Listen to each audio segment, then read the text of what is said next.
16 मार्च 1958 में पौड़ी गढ़वाल उत्तराखंड में जन्मे बिपिन सिंह रावत बने थे भारत के पहले सीडीएस यानी चीफ ऑफ डिफेंस स्टाफ। इनके पिता लक्ष्मण सिंह रावत भी इंडियन आर्मी में deputy chief of defence staff रह चुके थे। लेकिन क्यों और कैसे बने वो भारत के पहले सीडीएस? आखिर ऐसी क्या खूबी थी उनमें जिसने उन्हें बनाया इस दुनिया की थर्ड हाईएस्ट डिफेंस बजट वाली कंट्री का पहला सीडीएस? शुरुआती पढ़ाई इनकी उत्तराखंड और हिमाचल प्रदेश में रही, जिसके बाद इन्होंने हायर कमांड कोर्स भी किया United State army command and general staff college से। He was also a graduate of defence service staff college, जहां से उन्होंने एमफिल की डिग्री डिफेंस स्टडीज में हासिल करी। In 2011 he was also awarded a honorary doctorate for his research on military media strategic studies. शुरुआत उनकी हुई थी 5th बटालियन 11 गोरखा राइफल से, जहां पर उनके पिता भी कार्यरत थे। उनकी जो खासियत थी वो थी हाई एल्टीट्यूड वॉरफेयर, यानी कि ऊंची जगह पहाड़ों पे लड़ना जहां बहुत ज्यादा ठंड पड़ती हो, जहां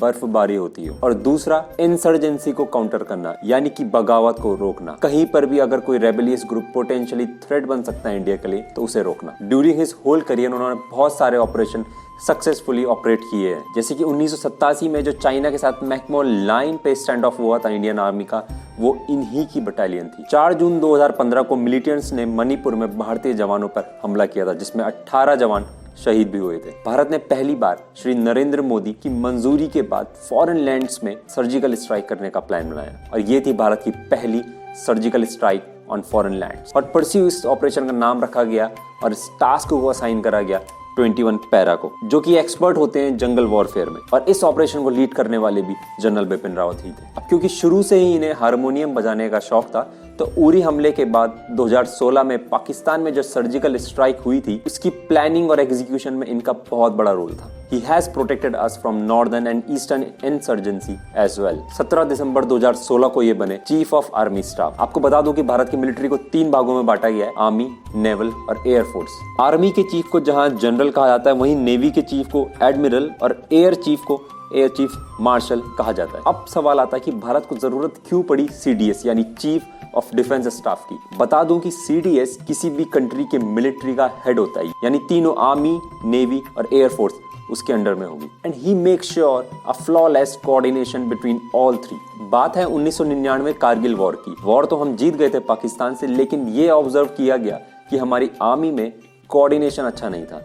एयरफोर्स कुछ खास नहीं कर पाई थी due to lack of coordination. Committees बैठी और ये डिसाइड हुआ that India needs a CDS. 1947 के पहले भी सीडीएस हुआ करते थे और वो वाइस रॉय के अंडर में होते थे, लेकिन अब हमें चुनना था आजाद भारत का पहला सीडीएस। कांग्रेस की घिसी पिटी और रद्दी सरकार और गांधी परिवार को भारत को लूटने के बाद इतना वक्त भी नहीं बचा कि वो एक सीडीएस चुन सके।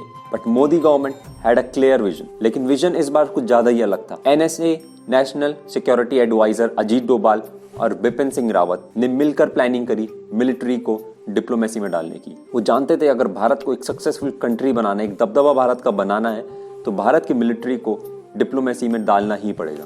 सिर्फ पॉलिटिक्स ही नहीं, मिलिट्री भी डिप्लोमेसी में इंक्लूड होनी चाहिए। 2001 पार्लियामेंट अटैक के बाद हमें करीबन 2 हफ्ते लग गए थे अपने मिलिट्री, अपने ट्रूप्स को मोबिलाइज करने में, क्योंकि मिलिट्री की सारी ट्रूप्स अलग अलग लोकेशन में होती है। इन्फेंट्री अलग लोकेशन पे होती है, टैंक ट्रूप अलग लोकेशन पे होती है, आर्टिलरी ट्रूप्स अलग लोकेशन में होती है, और उन सब ट्रूप्स को कंबाइन करने में काफी वक्त लग जाता था। जनरल बिपिन रावत इस लूप होल को समझ चुके थे and then he introduce IBG, integrated battle group.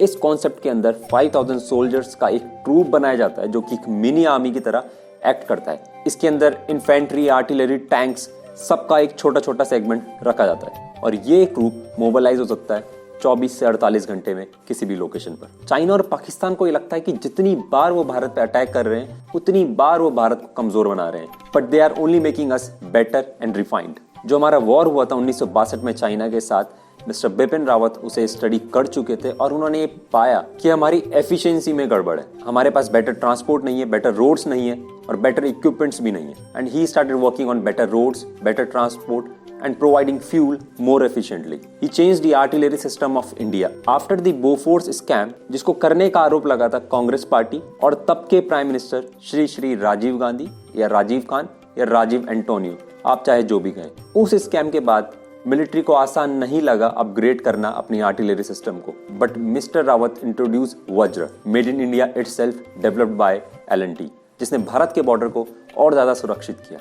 He was peoples general, वो सबको अपना करते हुए जाते थे और वो जीते थे तो सिर्फ आर्मी के लिए। 2018 का वो किस्सा तो आपको याद होगा ही, जब आर्मी के एक मेजर ने कश्मीर के मिलिटेंट को अपनी कार के आगे एक ह्यूमन शील्ड की तरह बांध दिया था। जहां हर कोई मेजर साहब की बुराई कर रहा था, ह्यूमन राइट वायलेशंस बीच में ला रहा था, वहीं जनरल रावत ने ना सिर्फ उनका खुल के समर्थन किया but also awarded a chief of army staff commendation card to that major. 8 दिसंबर 2021 को कोन्नूर तमिलनाडु में एक हेलीकॉप्टर क्रैश में उनकी वाइफ मालविका रावत और सभी 11 साथियों का स्वर्गवास हो गया। And this was one of the biggest loss for India and for us. आज भले ही जनरल साहब हमारे साथ नहीं है, लेकिन जो रास्ता वो हमें दिखा कर गए हैं, हमारी आर्मी को दिखा कर गए हैं, उसके लिए thank you so much and remember the name CDS Bipin Rawat.